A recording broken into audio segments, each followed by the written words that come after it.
Respira, bebe uma água e agora a gente vai para a nossa aula de amenorreia. Quando é que eu vou investigar uma amenorreia primária, aquela menina que nunca menstruou? Quando ela tem 15 anos, já teve o desenvolvimento da telarca, pubarca e ainda não menstruou. Ou ela teve essa telarca antes de 10 anos e já se passaram 5 anos e ela ainda não menstruou. Ou ela tem 13 anos e não teve nenhum tipo de desenvolvimento puberal. Claro que eu posso investigar a qualquer momento se eu suspeito de uma cromossomopatia. E a amenorreia secundária, aquela paciente que já menstruou, mas não está menstruando mais, quando é que eu vou investigar? Quando ela está 3 a 6 meses consecutivos sem menstruar, ou 3 ciclos consecutivos sem menstruar, ou está tendo menos de 9 menstruações ao ano. A gente fez aqui um passo a passo dessa investigação da amenorreia para passar por todas as causas possíveis de amenorreia de maneira mais fácil. Então, chegou a paciente com a questão da amenorreia, o principal exame que eu vou pedir é beta-HCG, prolactina e TSH. Beta-HCG, gente, porque a gravidez é a principal causa da amenorreia. Fiz lá o teste de gravidez. Tá grávida, tá pré-natal. Não tá grávida, vou avaliar a prolactina nessa paciente. A hiperprolactinemia pode levar a paciente à amenorreia.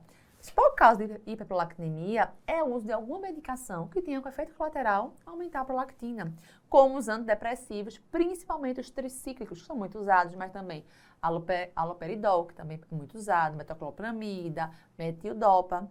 Olhei lá as medicações da paciente. Não tem nenhuma que causa como efeito colateral aumento de prolactina. Pode ser que seja uma disfunção da tireoide, mais comumente um hipotireoidismo, mas até um hipertireoidismo. Não tem alteração na tireoide, aí eu vou ter que investigar um prolactinoma hipofisário, um tumor produtor de prolactina. Como é que eu faço a investigação? Uma ressonância de crânio, uma ressonância da célula tússica, onde eu posso identificar um microadenoma menor que 1 centímetro ou um macro maior ou igual a 1 centímetro.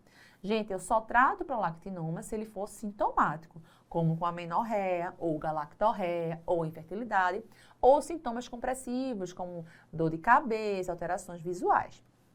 Como é que eu trato? O principal hormônio regulador depressor da prolactina é a dopamina produzida no hipotálamo. Então, eu vou dar o quê? Eu vou dar uma medicação que aumente essa dopamina. Eu vou dar um agonista da dopa, onde eu tenho a cabergolina e a bromocriptina. A cabergolina acaba sendo de escolha porque tem uma melhor posologia e aí isso acaba tendo menos efeitos colaterais. Se não tem regressão com o uso dos agonistas da dopa, aí eu vou considerar uma cirurgia transfenoidal para ressecar esse prolactinoma. Vamos aprender um pouquinho mais da cabergolina? A cabergolina a gente chama de derivado dopaminérgico da ergotamina, que é do ergol. Ele vai agir estimulando diretamente os receptores dopaminérgicos D2 da hipófise lactotrófica, então da que produz a prolactina, e isso vai fazer inibir a secreção de prolactina, porque a dopamina ela inibe a prolactina. Reduz, então como ele tem efeito? Reduz a prolactina até 70% dos casos, por isso que é a primeira opção para um prolactinoma. Ela tem uma excreção urinária e como efeitos colaterais tem tontura, vertigem, dor de cabeça, náusea, sonolência. Quais são as contraindicações para você fazer uma cabergolina? Se você tiver alergia à cabergolina ou qualquer outro componente da fórmula, tiver paciente com história de distúrbios fibróticos, seja ele retroperitoneal, pulmonar ou pericárdio. E outro detalhe que você vai usar no seu internato aí de GO. Se eu tenho uma paciente que por algum motivo eu tenho que inibir a lactação, eu não vou poder usar a cabergolina se ela tiver uma síndrome hipertensiva não controlada. Então vamos dar o próximo passo nessa investigação. Fiz lá o beta, TSH, prolactina, tudo normal. Qual o próximo passo? É o teste da progesterona. Eu vou dar a progesterona por 7 a 10 dias àquela paciente e vou fazer a pausa e vou ver se ela vai menstruar. Se ela sangrou após a pausa, é um teste positivo. Ela não sangrou, é um teste negativo. Sempre que ela sangra, gente, eu sei que eu estou diante de um caso de ovulação. Por quê, Amanda? Quem produz progesterona em grande quantidade é o corpo lúteo. E se eu tenho corpo lúteo, quem ovula? Se eu dei progesterona e ela menstruou, quer dizer que o que estava faltando não era progesterona. O que estava faltando é ovulação. A principal causa de anovulação é a nossa SOP.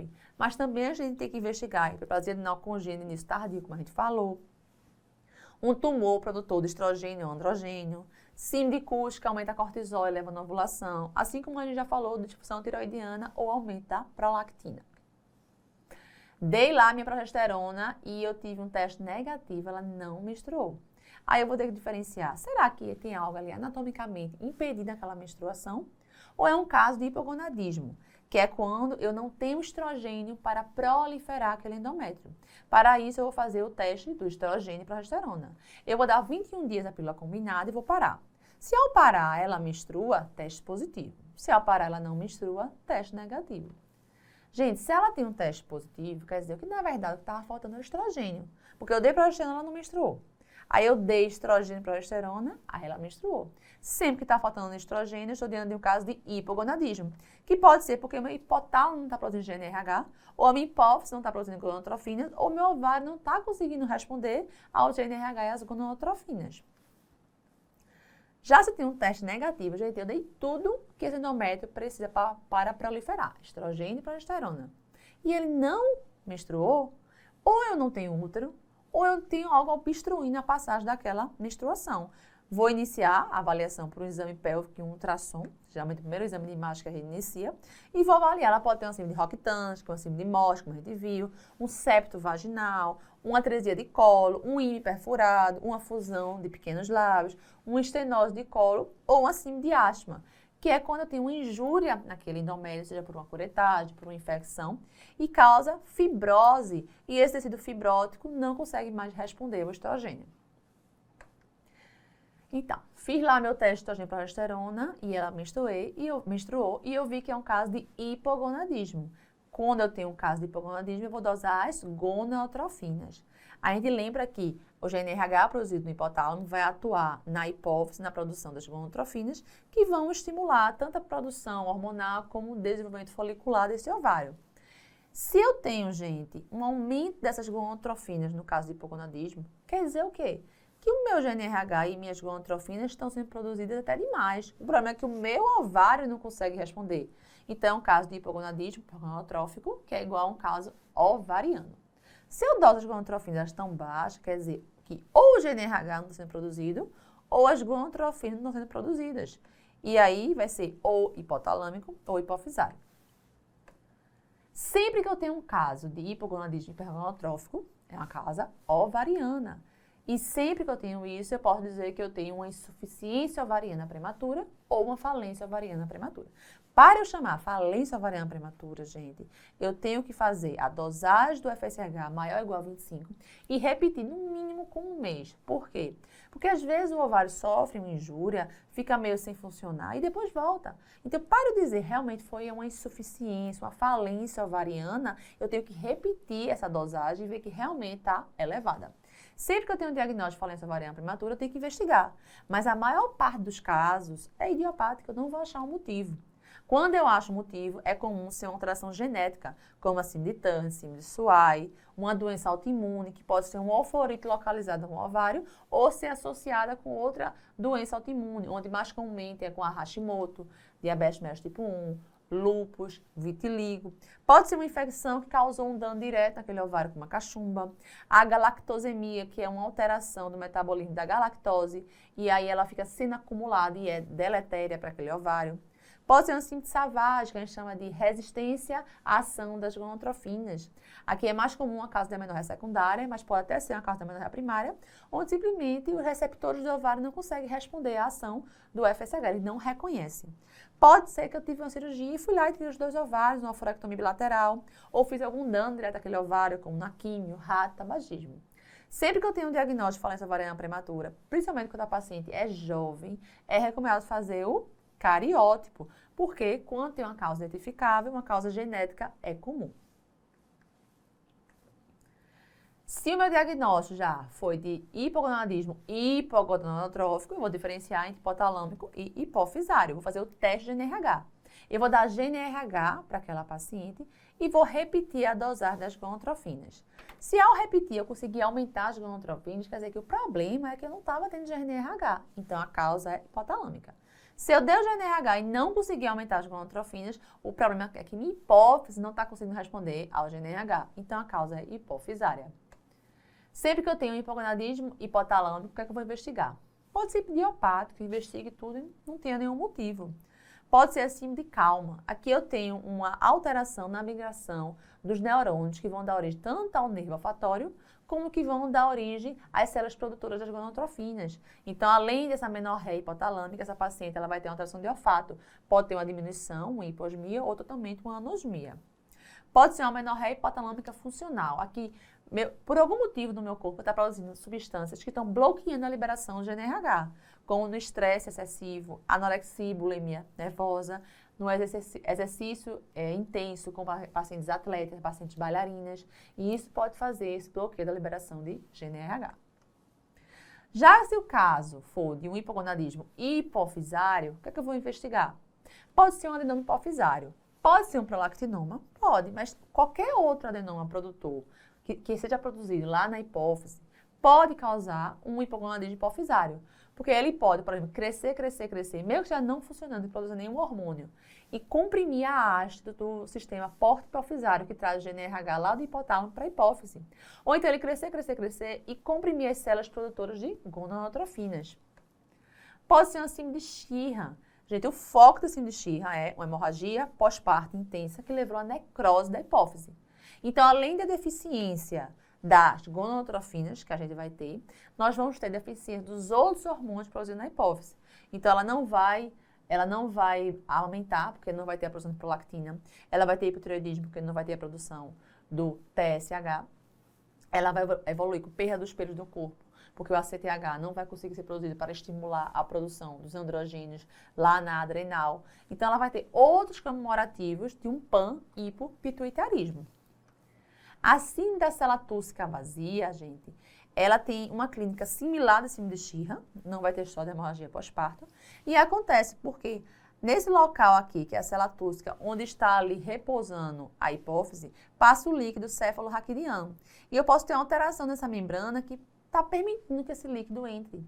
E para o efeito compressivo, ele vai destruindo a hipófise até que possa destruir totalmente, deixando a célula tússica vazia. Fez a questão, SES Rio de Janeiro 2020. Em paciente com resultado negativo para os testes do estrogênio e progesterona, uma das causas da amenorreia é.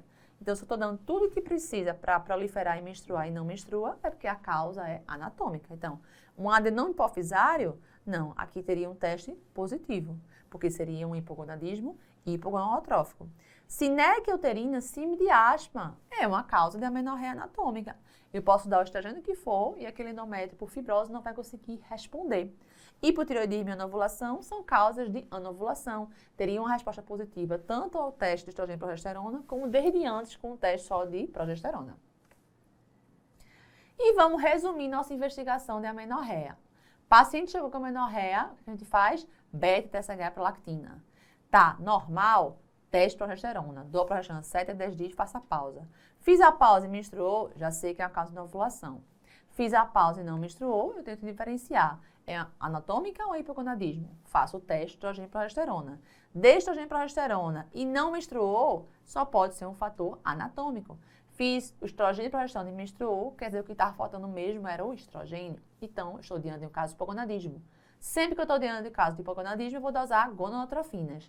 Elas estão elevadas, quer dizer que o problema é ovariano, eu estou diante de uma insuficiência ovariana prematura, um hipogonadismo hipergonadotrófico, eu devo solicitar o cariótipo. Doseiras gonadotrofinas, elas estão baixas, é um caso de hipogonadismo hipogonadotrófico, que para diferenciar se é hipotalâmico ou hipofisário, eu faço teste de GNRH. De GNRH e tive aumento das gonadotrofinas, quer dizer que o problema é hipotálamo. De GNRH e não tive aumento das gonadotrofinas, quer dizer que o problema é a hipófise. E um detalhe, se a paciente se apresenta com amenorreia primária, além de iniciar com beta-TSH prolactina, eu já posso iniciar com FSH, cariótipo, ultrassom, porque uma alteração cromossômica e uma anomalia milleriana é uma causa muito provável também. E aí, perguntou o seu preceptor no seu internato, quais são os exames que a gente pode usar para investigar uma amenorreia, e você muito sabidamente vai responder beta-HCG, TSH, prolactina, cariótipo, gonadotrofinas e um ultrassom pélvico. E vamos responder agora o nosso caso de Ana Clara. Ana Clara foi à consulta com 16 anos com amenorreia primária. Ela tem, mamas bem desenvolvidas e pubarca bem desenvolvida, então desenvolvimento puberal normal. Foi ter uma relação sexual e teve muita dor, ela não conseguiu ter essa relação, cópula insatisfatória. Então, amenorreia primária com cópula insatisfatória e desenvolvimento puberal normal. Como devemos iniciar a investigação, Ana Clara? Paciente com amenorreia primária, eu já posso investigar com beta-HCG, TSH, prolactina, ultrassom pélvico, cariótipo e gonotrofinas. Qual o provável diagnóstico, Ana Clara, se o ultrassom evidenciar a ausência de útero? A ausência de útero com pelos normais, provavelmente não, síndrome de Rokitansky. Qual o tratamento preconizado caso o diagnóstico da assertiva anterior for uma síndrome de Rokitansky se confirme? Neovagina, quando a Ana Clara quiser voltar a ter relação sexual. Como ela já iniciou, a gente pode fazer essa neovagina para ela voltar a ter coragem de ter relação sexual, porque ela não vai ter mais essa dor, esse incômodo. Então, os objetivos da aula foram atingidos. A gente entendeu a relação entre o desenvolvimento cromossômico gonadal e fenotípico. A gente aprendeu dos principais distúrbios da diferenciação sexual feminina. Aprendemos quando iniciar a investigação da amenorreia e aprendemos os principais exames e testes solicitados na investigação da amenorreia. Sei que é uma aula muito densa, cheia de assunto muito difícil, muitos estão vendo pela primeira vez, mas eu espero que vocês tenham gostado. Boa sorte!